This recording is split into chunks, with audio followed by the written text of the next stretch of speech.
The minority leader raised the objection after a Deputy Minister for Finance, Dr. John Kuma, moved the motion. What have ruled and have now provided a dichotomy between a debating quorum and a decision quorum or a voting quorum, pursuant to Article 102 and 104 of the Constitution. Looking at the composition of this Parliament, Mr. Speaker, I'm not sure you will not be in contempt of the Supreme Court if you proceed to put a question when we do not have a voting quorum as is required in Article 104 and the ruling of the judges of the Supreme Court. We are no longer masters of our own procedure by that ruling. Therefore, Mr. Speaker, you may not proceed with the question. This is not a voting quorum. We don't have a voting quorum, and therefore, Mr. Speaker, Article 110 was to serve our purpose, that we were masters of our own procedure.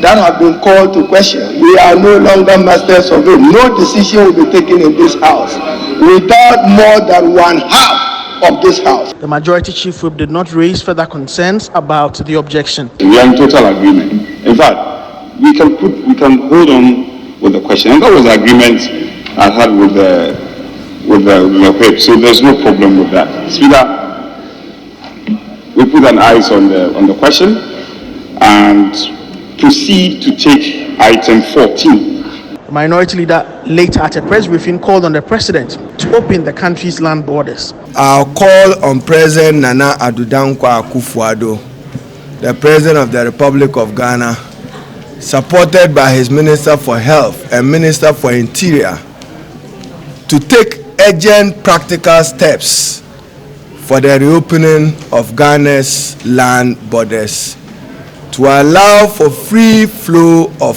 persons and goods across ECOWAS and the rest of the world.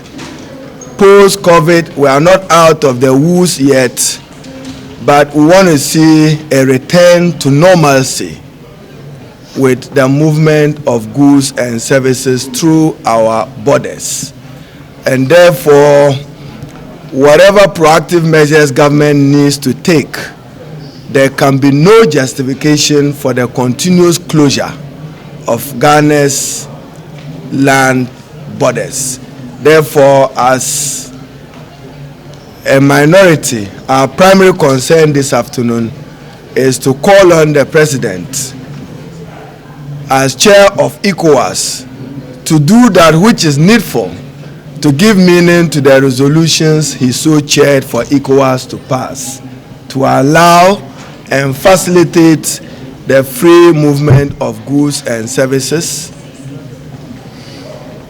between us, our neighbors, and the rest of the world.